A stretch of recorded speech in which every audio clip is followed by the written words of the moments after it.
Hello. Hi guys.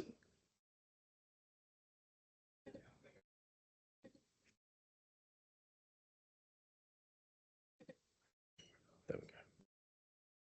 Right. Hello, everyone. I think we'll probably give maybe another minute just to give others a chance to join. But in the meanwhile, I'm Connor Bayliss. I look after the North region. And on the right, we have.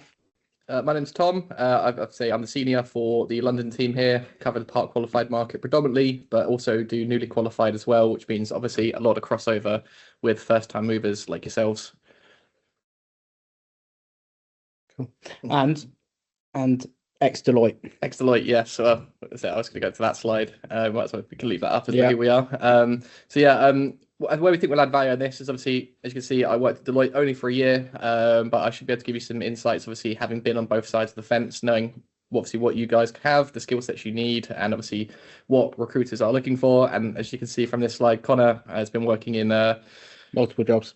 far too long in recruitment for accounting and finance. So, he's got a very strong network and, can give you some real valid insights into what certain companies and certain hiring managers value above all else. And I think that's where we'll kind of tailor us into in the long run. Yeah, and I think the purpose of this webinar is we have a lot of, obviously, we deal with a lot of people who are first time movers, and they're often ask us, look, what does it look like when you're leaving practice to go into industry for this first time?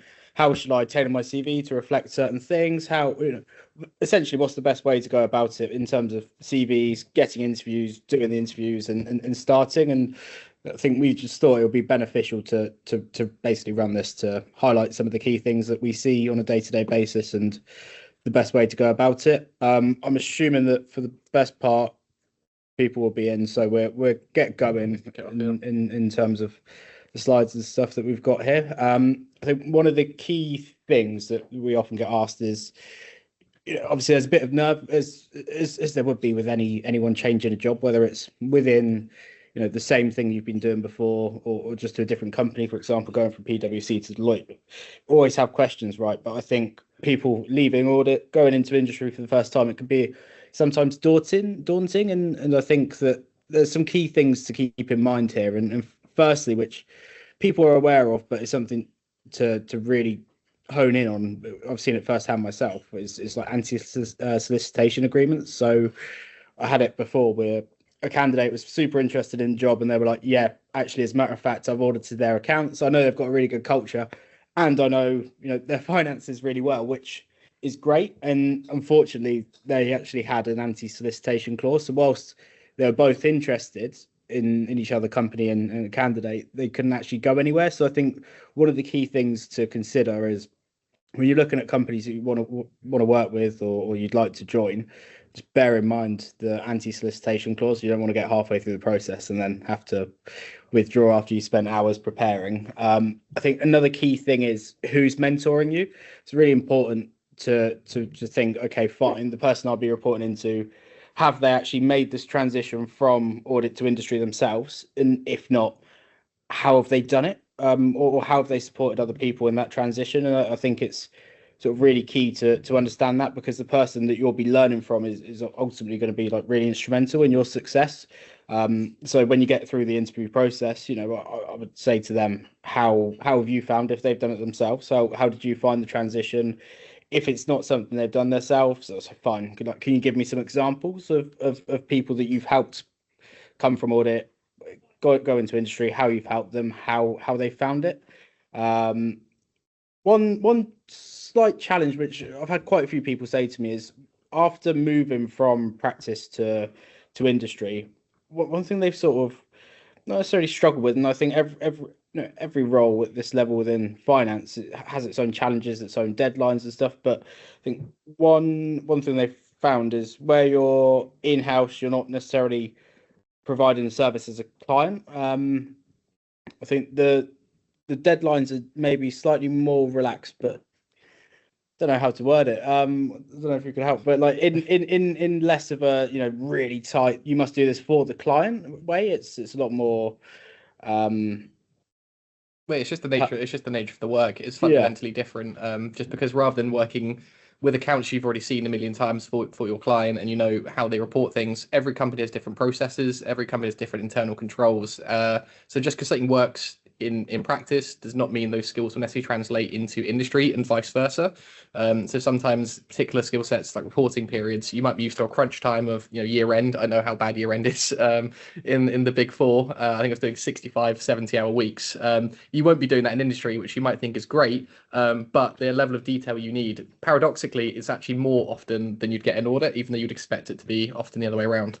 Yep. And by the way, we'll be taking questions and answers at the end, but if there's any questions you have in the meanwhile, just feel free to ask, just so it doesn't slip from your mind. I think in addition to some of the challenges and the issues that you might face that we just mentioned, I think one, in a way, it's kind of good depending on what you want to do long term, but I think in practice and in audit, you'll always be very up to date with all the regulations that affect your overall clients. Whereas in industry, you'll only really be up to date on the standards and regulations that directly impact your business. So for example, if you have like very minimal leases or you're personally not even touching leases like IFRS 16, the regulations and the standard around it may change slightly or vary over the time that you're working away from that, and then when it comes to you may be moving on or moving into a position that requires a bit more IFRS, you probably have to get yourself a bit up to scratch, whereas as I say, in audit it's a bit different. Another thing which a lot of people say is that it's great to be in-house, you're part of the culture, you're part of the team, you're embedded in, but sometimes people can find it maybe a little bit samey, because as opposed to going on site to a lot of different clients and speaking with a lot of different companies, a lot of different finance teams, I guess your team when you go in-house or into industry is ultimately your team, which a lot of people like, but some people I think like a bit of variation, and that's often actually when people end up contracting. I don't know if there's any questions on this slide, but I'll move on to the next bit if not. Not sure how I'd see that, but cool, fine. So I guess in terms of skills, so where to highlight, you got obviously soft skill, technical skills, and how you can transfer them over. I think some of the unique strengths that you gain from working in audit is you get a really good, like, holistic top view all the way down, understanding of businesses, how they're running. I think that gives you great transferable skills that you can then bring into industry with a slightly different mindset than somebody that may not have been in practice before going straight into industry. I think another key thing is as I mentioned just now about the difference and working with a lot of different clients and different industries, and you're getting exposure to different systems like ERP systems and stuff. I think that's stuff that you can really highlight to companies when it comes to how you learn, how you adapt, and I think that's like a really key. I don't even know if I cast that as a soft skill. I think it's personally worth a little bit more than a soft skill, but how you can adapt to different things and places and ways of working really is great for clients to see, because I think they think in terms of investing in people's stuff and how quick people might get up to speed. And I think that's one that's actually often overlooked when I speak to people that work in audit. They don't really say, okay, well, I work with that client, this client, and I have to adapt to multiple ways of doing things. I think some of the key technical skills you gain is definitely around. I'll keep on mentioning standards and IFRS, and I'll probably sound a bit like a broken record, but all the different variations of GAAP, you've got all the different standards around IFRS. Obviously, some companies use SOX, JSOX, so on, depending on where they're listed. I think they're really key skills that a lot of clients will look for. Particularly, a prime example is I've got a role for right now for a finance lease manager. And they're looking for somebody from practice, and what they're really looking for is that IFRS 16, through and through lease auditing to then transfer into, I guess, managing their leases and doing the accounting from that side of things. So, it's how you highlight that, which we'll discuss further on in this webinar. As I mentioned, ERP systems is always also a really good technical skill, where if you've worked along with that system, and a client will really pick that out and see that as a positive. I think another thing which is really, really key to highlight to people is just stakeholder communication. What sort of level of stakeholders you're dealing with, different department heads, and I think that's a great thing to highlight, which obviously you gain in audit. Ultimately, I guess the bottom line is, I know a lot of people are thinking, fine, how do I really highlight what industry managers want to see in first time movers? And I've just prepared a couple of bullet points here around what I see as the main things that managers and industry want to see from people leaving audit, which is all around accounting standards, any internal controls, knowledge, experience, ERP system exposure, and which systems it is, what how they were used. Sometimes people management, which I know many people manage sort of around for maybe at assistant management level, and a lot more at manager and so on. I think they also look, so say for example, basically what companies have you audited, what sector, what size are they, and if they're relevant to the same sector. I guess from a multitasking perspective, or even just an exposure perspective, maybe how many clients you've managed over a period of time. So yeah, any process improvement, but these are really key things that managers will look to see in CVs, and also to sort of discuss in interviews.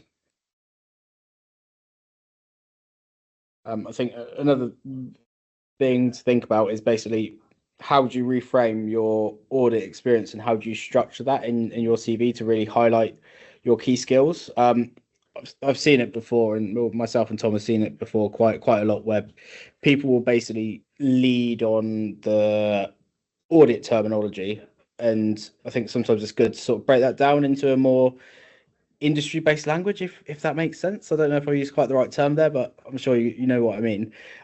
For example, if I know people put bullet points in their CV, led audit, whereas if you were to phrase it as led and executed audit plans to evaluate like financial accuracy, operational efficiency, and operational compliance, that sounds a lot better, and it's a bit more. It's a bit less focused on, okay, this is jargon, to actually expand it into a sentence.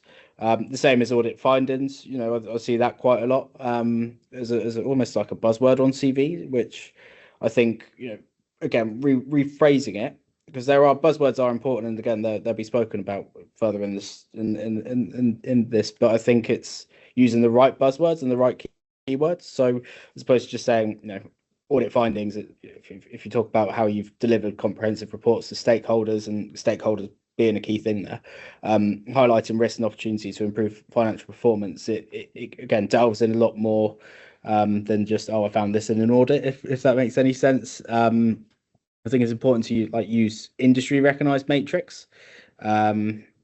So for example, in an audit way, you might say, look, I conducted audits for multiple clients to assess compliance with internal controls, whereas how you would discuss that in industry would be more like, okay, fine, I've streamlined internal control assessments across X amount of clients, reducing review time by however much percent, while ensuring full compliance with regulatory standards.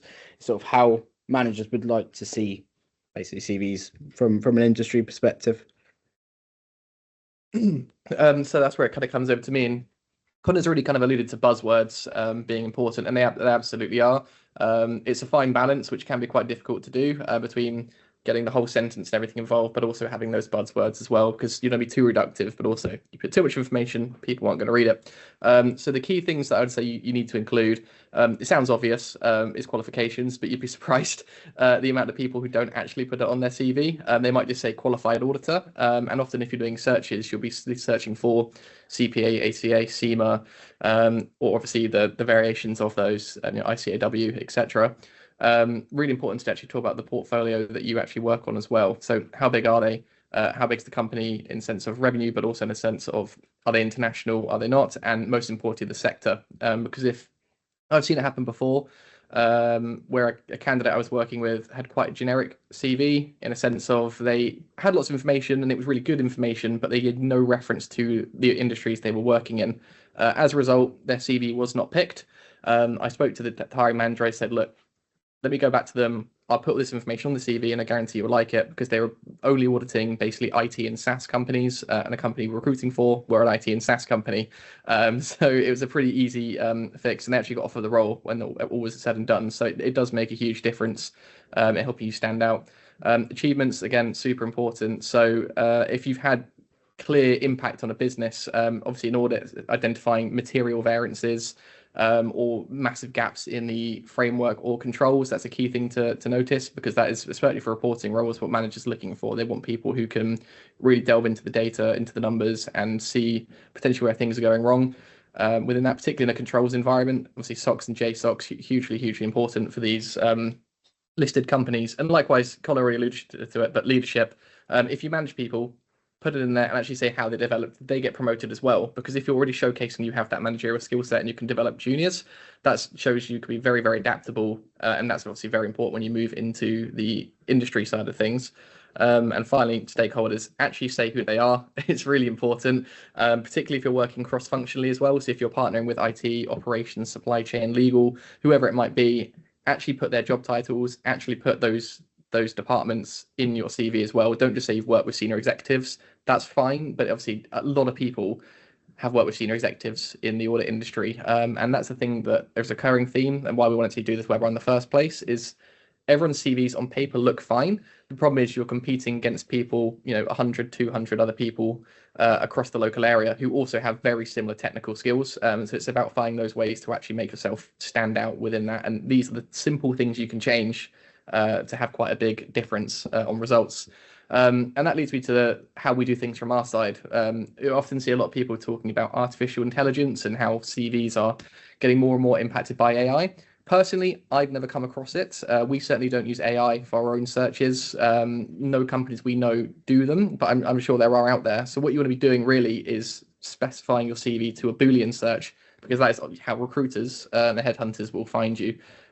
So industry-specific keywords, these are the buzzwords that we alluded to earlier. So audit compliance, financial analysis, controls environment, IFRS, SOX, all those kind of things, really important.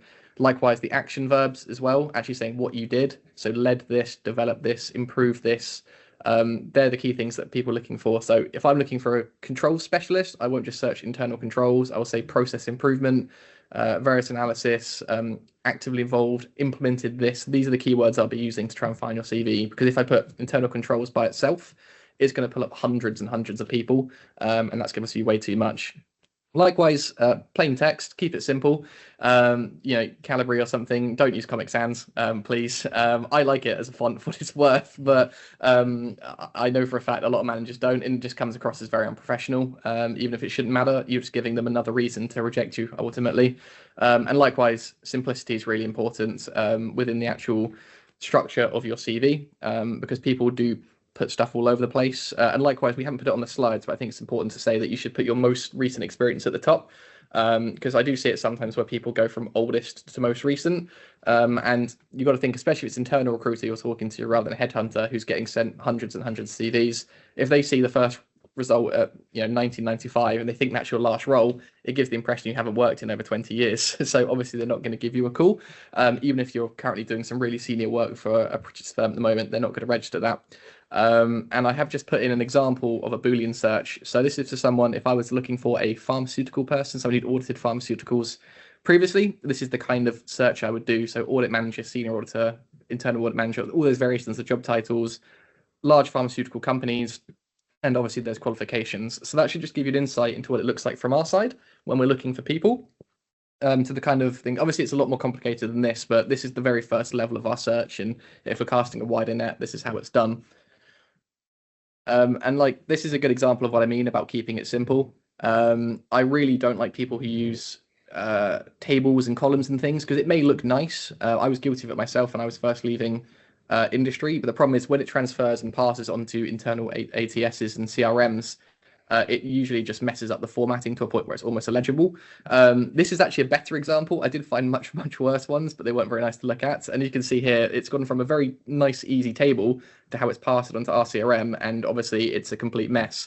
And it's not clear at all. So that's a real clear problem. It won't be applicable for all ATSs and all CRMs, but ultimately I would say just remove them, because ultimately you're flipping a coin every single time, assuming their database can recognize it correctly. And if they can't, they're not going to sit there all day to kind of make it work to get your CV, because there will be other people, as I say, in the mix. So this is an example of someone I've worked with previously. On the left is a little cover letter that we write for you as interview consult, just to give the hiring manager a very brief overview of kind of sum you up in a page. As you can see here, I've highlighted kind of key things from her CV that I think were good.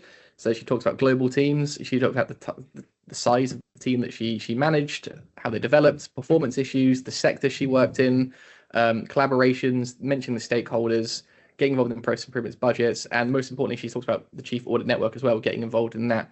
The only thing you could really criticize this CV for, I would say, is, as I said here, she talks about stakeholders and client relationships, but she doesn't go into detail into who these people are. Now, obviously, she's a senior audit manager in Big Four, so you can logically assume it's CFOs, heads of finance, CEOs, COOs, that kind of level.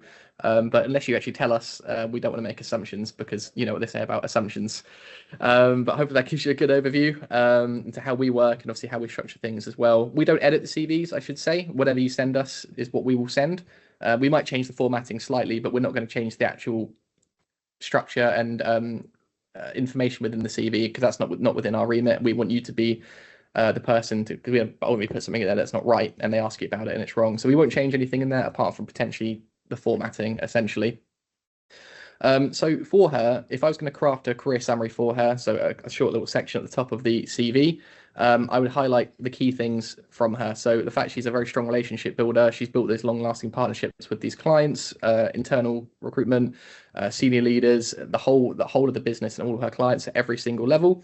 Highlight the fact that she works heavily in financial services, banking, fintech, particularly, and obviously the fact they're mostly in the FTSE. That gives an indication that she knows the financial market inside out, and she's very, very comfortable working for large and complex organizations, which obviously, if you want to go into a job in, say, HSBC, you need to come from that background. We did a very large recruitment drive recently for a fintech, and overwhelmingly, the only people they would look at were people who talked about these experience.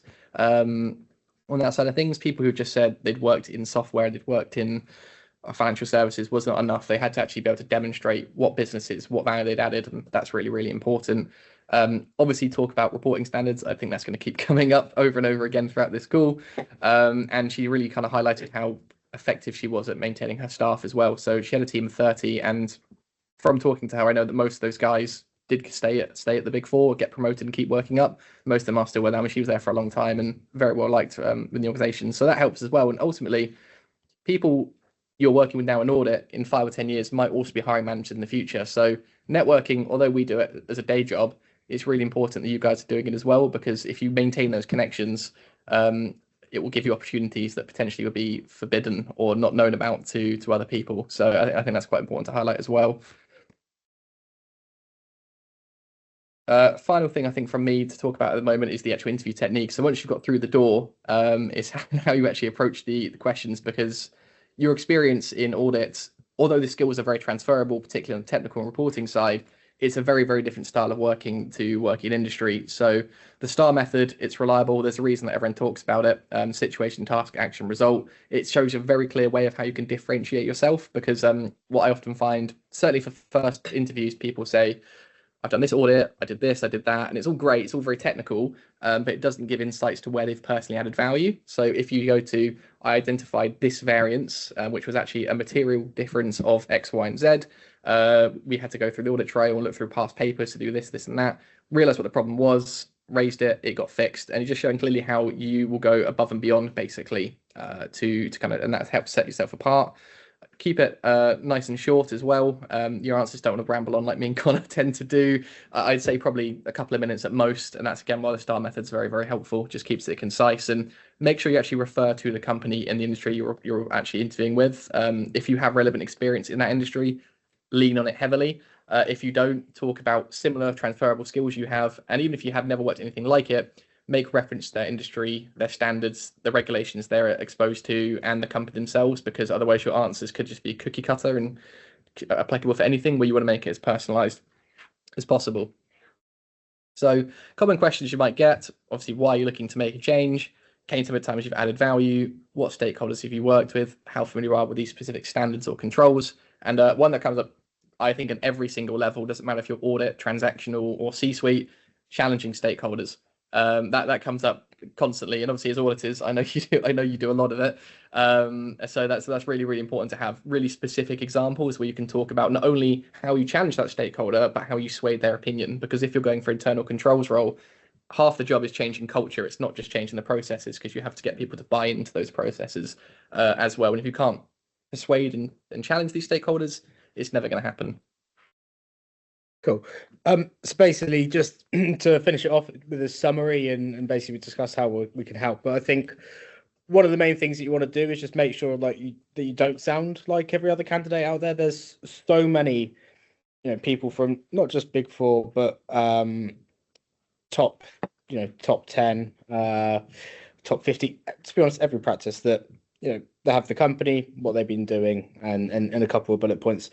I think it's key to highlight your sector experiences, basically the turnover of companies that you audited. What type of company was it? Are they PLC? They listed on the stock exchange? Are they PE backed? Are they an SME? Manufacturing, pharmaceutical, and so on. Sorry, it looks like I've actually missed off a gold blank bullet point there for some reason. Sorry about that. But essentially, how we can help is our knowledge and understanding of the market. Firstly, we're really lucky to have Tom, who has actually worked hands-on within practice himself, to share his strong hands-on knowledge, and combined as a recruitment agency, we've got over 120 years worth of experience of helping qualified finance professionals basically move from audit into industry for the first time.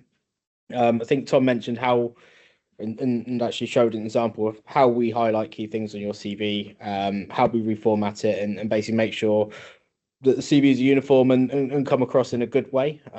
So yeah, do that. Identify your unique selling points, and again, what makes you stand out, and also do a lot of active marketing of your profile. I'm gonna essentially I'm going to stop sharing my screen now and put the camera on. Because I believe that there was a question in here from Adewell. So hi there. What's the maximum amount of bullet points would your team recommend to craft a career summary? Question. I would say there's no maximum or minimum amount. You don't want to overdo it. So it's not maybe the best example I can give, but just as a quick fire one. You could literally put, if you're not sure what to do, you could literally either get your entire CV, put it in ChatGPT, and say sum up my entire CV in a couple of bullet points. Not the best way of doing it, because it should be personalized and it should be your work. But if you're in a pinch, that could do it. The way I'd recommend it, though, I would probably say 5 is probably a good number, just because you don't want to go into too much detail, because that's what your actual CV is for itself.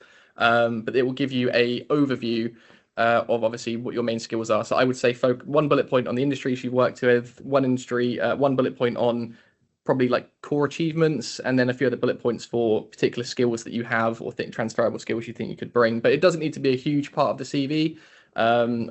Would you agree with that? I think that's probably about right. I'd agree, yeah. And I also think one thing that there's a big misconception around is how many pages your CV should be.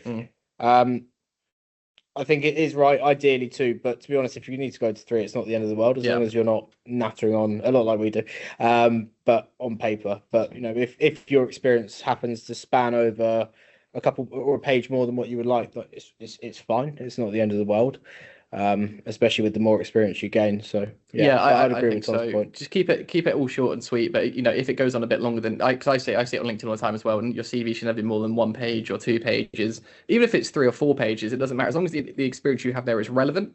That's all that matters. I mean, you say you can potentially condense things down a little bit, because obviously you don't want it to be a novel, but yeah, anyone who tells you there should be a minimum or a maximum length is probably trying to sell you a CV writing service, which well, we won't go into that. But you can check my LinkedIn post on that one if you want to know my opinion on that. That's good. Are there any other questions? Is it better to mention audited entity names? Depends on your NDA. That in all honesty.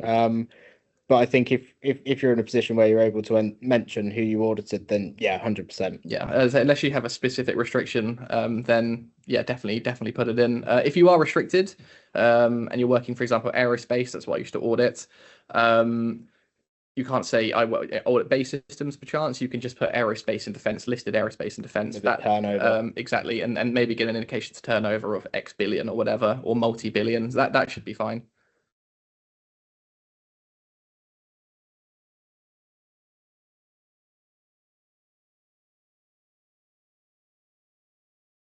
I'm often scared of a client because of being a part. Accountant. So I actually recruit for part qualified.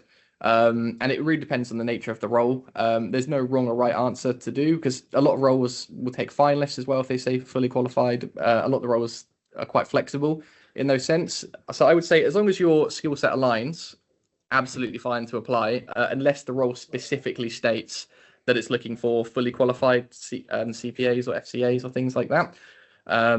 So that's the only thing I would mention. In theory, if you see it's certainly an industry role that's saying, finalist or something like that, by all means apply. If it says explicitly fully qualified, there's not really no harm in applying, but I guess don't feel too downtrodden if they come back and say no, because a lot of these companies do look for that piece of paper, regardless of our thoughts on the matter. Say we keep, because that's the thing QB candidates often struggle with as well. Yeah, but you're often a good example as well is I've got a role at the moment there. Ideally, they would like somebody who's qualified or newly qualified, but they'd consider a finalist. I guess what a finalist means is pretty subjective in the industry, to be quite honest with you. It's generally the last run of four exams left, but I think there's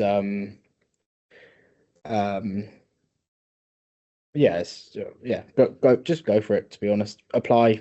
So the worst thing they do is say get a rejection email. It's Mario asked, is there a list of roles that one could apply for after qualification, like a roadmap? Not that we've got, but that's not a bad idea. Where we can make a blog post on it if we don't have one already. But I would say this kind of standardized job titles that people traditionally go into, certainly from the big four or the top 10, are financial accountant, finance manager, management accountant, and some of them, if they're quite lucky, there are options to go into FP&A. But I will be honest, unless you would interject to disagree with me, I would say going from audit to FP&A is much rarer as a first time move. A harder challenge. It's certainly not impossible, but obviously not, because obviously going from audit to industry, you're becoming more commercial, which is a good start. But then to go to FP&A, you have to do another level of commercial proof. So there is only, I can think of a handful of companies who do only hire auditors for their commercial teams. But as I say, for the most part, they are the pure reporting roles. So they're the ones I would look into. And obviously it just depends on exactly where your skills are, what experience you've had. If you've obviously had management experience, you're probably better for a finance manager. If you've just got lots of experience around controls in year end, financial accounting jobs are obviously the ones to jump into. But as I say, there's a lot of leeway there. You're welcome. Yeah, no worries at all. I think another thing to add on that, I had a candidate from EY. He basically wanted to get into more commercial. I think he wanted to leave to be a business partner.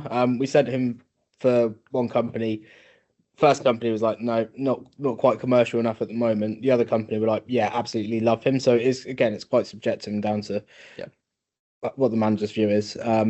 As a general question, how is finance accounting looking at the moment? Yeah, the market's busy. Also it depends where you're based, because I look after the north of England and Tom looks after London. So I think we'd have two quite drastic, different viewpoints essentially of the market, but I believe overall as a whole, and it seems more buoyant, certainly. I mean, certainly compared to last year, because 2024 was a pretty negative year for not just finance, but the whole of the job market. A lot of our competitors saw drastic decreases in loss. I think 25% of recruiters left the industry or something last year as well.